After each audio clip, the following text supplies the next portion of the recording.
Iad las Carly agus go maiad Ira fáilte a rís tá an gohfuil tú áirithe ón Jearna a bhí tún seo so cógáirdeas láitse Ira agus a rís eile buíthas as a bhéilinn ar maidin. The reason I put this question down on last Carly was because of the recent remarks by Minister Coveney in relation to the government's support for a standalone rights-based Irish Language Act to be implemented in the North, which, as we know, and you will know well, was the position agreed at St Andrews over 10 years ago now. So you have a situation where we have a majority of MLAs elected in the North, 50 out of 90, who have declared their support for an Irish Language Act. You have the United Nations calling for rights-based legislation that protects Irish speakers. You have the EU's Committee of Experts also calling for rights-based legislation in the form of an act that would protect the rights and entitlements and afford greater opportunities of engagement between Irish speakers and those who wish to live their lives through Irish, and the mechanics of government and the state in the North. So it's a very important call, Minister. It's a very important commitment. It's one that has seen thousands of people taken to the streets of Belfast recently in a very colourful, diverse, welcome, open campaign, one that included many families, many children who are going through Gaeilge at present, all calling for the fulfilment of this agreement.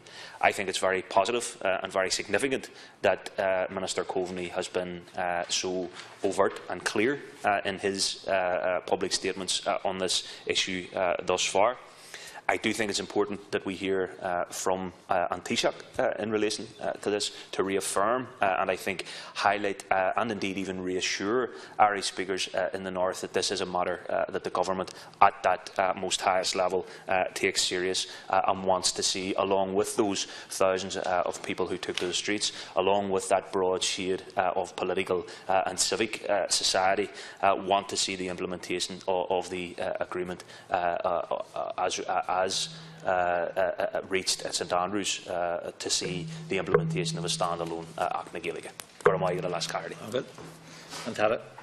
Gormaig Gaeilge agus Gormaig Ogad Shanador as ocht Coach Focal Jerfa Dús agus Tam Fear Briochtas and Chance Lord Slip Shenu son and Abershot to Shaharavik Havalta. Gaeilge, I would like to thank the Senator for raising today the important matter of an Irish Language Act in Northern Ireland as provided for under the St Andrews Agreement. The Government's firm position is that the Good Friday Agreement and subsequent agreement, including the St Andrews Agreement, must be implemented in full. This is reflected in the Programme for Partnership Government. As a co-guarantor of the Good Friday Agreement, the Government is unstinting in its work to achieve full implementation of all outstanding commitments. Respect for linguistic diversity and the Irish language are central to the Good Friday Agreement and indeed can be seen as something of a litmus test for mutual respect. The 2006 St Andrews Agreement explicitly provides for an Irish Language Act for Northern Ireland to be enacted by the British Government. Unfortunately, to date, there has been no agreement within the Executive to take this now devolved matter forward. Successive Irish governments have advocated in favour, and the Government has continued to do so over the last number of years. In the Stormont House negotiations in late 2014, the then Minister for Foreign Affairs and Trade and other Irish Government representatives sought that the commitment to an Irish Language Act would be honoured and implemented. Regrettably, it was not possible at the time to reach agreement for such an explicit undertaking. Nevertheless, in the final text of the 2014 Stormont House Agreement, the Government and British Government, recalling commitments from previous agreements, endorsed the need for respect for and recognition of the Irish language in Northern Ireland. At successive review meetings for the Stormont House Agreement in 2016, the then Minister for Foreign Affairs and Trade specifically raised the issue of outstanding commitments from other agreements, including that relating to the Irish language, and suggested there should be regular consideration at future review meetings to ensure that they remain on the political agenda. Most recently, in the discussions at Stormont Castle that began in March of this year, to support the formation of a new executive, the Government has made consistently clear to the British Government and to all of the political parties our strong support for a statutory basis for the Irish language in Northern Ireland, as envisaged under the St Andrews Agreement. In this regard, the Government has also underlined to the British Government the leadership role that both governments must play in ensuring that all provisions of previous agreements are appropriately respected and that the focus remains on achieving full implementation. While the talks process at Stormont Castle concluded without agreement on the 29th of June, the Minister for Foreign Affairs and Trade has made clear that the Government will spare no effort in fulfilling its solemn duty as co-guarantor of the Good Friday Agreement.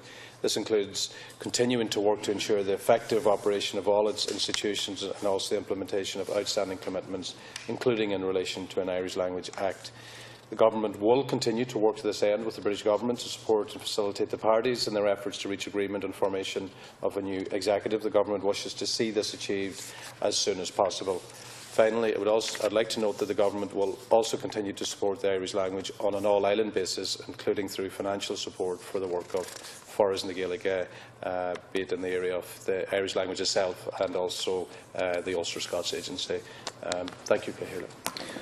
Gormaigad Arisa las Carly was Gormaigad Ira Adnium Darnoya August Tammy Fear Buick the Takiak Dogus commitment shows grass so got hen Ira den Chang August Tasogum modular Kulra so got hen Ganatnium too Keiko Tawatak is a ta an hour show August Seal Trivan na Gaeilge Dal Landini O Hui.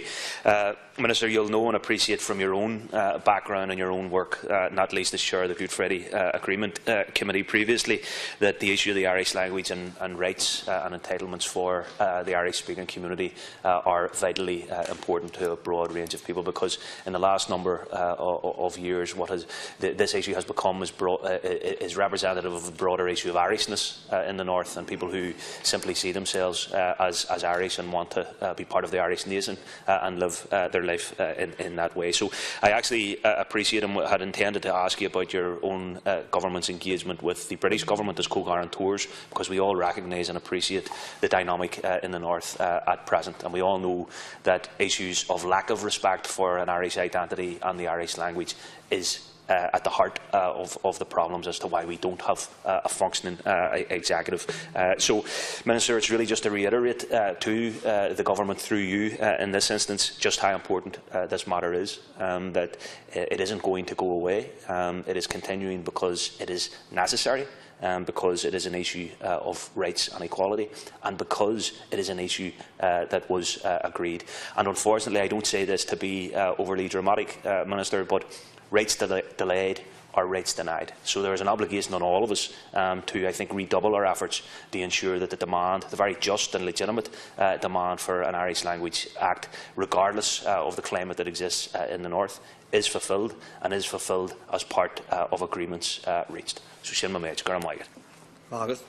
Do you want to reply, Minister? Yeah, a couple of focal guests, Gormaigad, because Honig me and Af Johan, a couple of Blenohan, or Honig me Motoris Hain, Chasmi like Kujmore Dini on Tuskert, Marhample Faris Jeskert, Ardwaha, Chasmi Lesh, England Column Killer, because Donald me a couple of focal, Uchi Ganam, because the Kujmore Ober Jantir and Talav, Honig me in the Ruddy Fridge, the Gaeilge Scullina, because in the Mon Scullina, because the Ruddy Fridge, the Cursi, Edgehis Fosta, because Belfast, Sakamter Hain, because Sakamter Linda Irvine, because Vishig, because Tashig Munu Filahar, because the Kujmore Jeshina. Tigam to the Jack Gurti, because in the Miwantishi, a Glorge Fridge man, Frid and Changa, Satushkard, Filahar, Actamo, because Intium, that Intium Lum, Lesh the Hurmahian, Major Lesh and Jeshnogs and the Buntashi, and Mahanshaw, Lesh and Changa. Just like to acknowledge the Senator for raising this issue, Caherla. It's just so important that there is an enlightenment in terms of the language, not just in Northern Ireland but in Southern Ireland, that it is a gateway to our past. It's a gateway to finding so much more about our own traditions, whatever level, whatever aspects of the tradition. We have a mutual recognition as a government in terms of recognising all traditions and cultures, and all that encompassing policies around that. But I would just like to say this. In 2014, my eyes were open to a lot more than just the language. I went back learning the language. I went back. It's a journey that changed my approach to politics. It's a journey that changed my approach to life. It has given me an enriched and deeper understanding of who we are as a country, who we are as a people. And I think the ultimate objective for us as legislators, and we can only talk for the people in Dáil here, be it in the Shannon here or in the Dáil, is to let people be aware that people shouldn't be afraid of the language. That it's part of all of us. It's part of who we are. It's part of our history. It's part of our heritage. It's part of so much about who we are. It's in our DNA. And if we can work together as legislators to break down the fear around the language, and there are fears, and I can understand why there can be fears towards the language, particularly in Northern Ireland. But I think it's our job. We have a duty to break down a lot of these fears, a lot of these barriers, and for the people who are thinking of going back, and Linda Irvine's doing it so tremendously in East Belfast and teaching the Irish language and opening up so many windows to different people from a wide range of strata of society. And I think it's important that our role, to Gaeilge in the league, we have this responsibility to make sure that we lift the language out of maybe the pockets, or where maybe it's perception, maybe it's where there are fears, where there are inhibitions, and where there are these nuances of maybe where the language is perceived to be. The language is so much bigger than that. It's bigger than. It's bigger than the narrative that is out there at the moment in terms of the obstacles and the disadvantages and the fear. And just to reiterate again, Gaeilge, anybody who speaks Irish that I know of, anybody who's gone back to learn the Irish language, it's an enriching opportunity. And these type of we can work together. We have a duty in this House to try to break down a lot of these fears and inhibitions, and I'd be happy to work with you, Senator. I have a lot of plans now particularly within my new role now, within Creative Ireland, looking at our department, its culture, its heritage, it's also the Gaeilge Acht, and I'm looking at ways of transformative ways of trying to develop the language in this country. And it's so important, and we learned it from the commemorations, the 2016 commemorations. When people start looking back, it might help us to position ourselves when we're looking forward.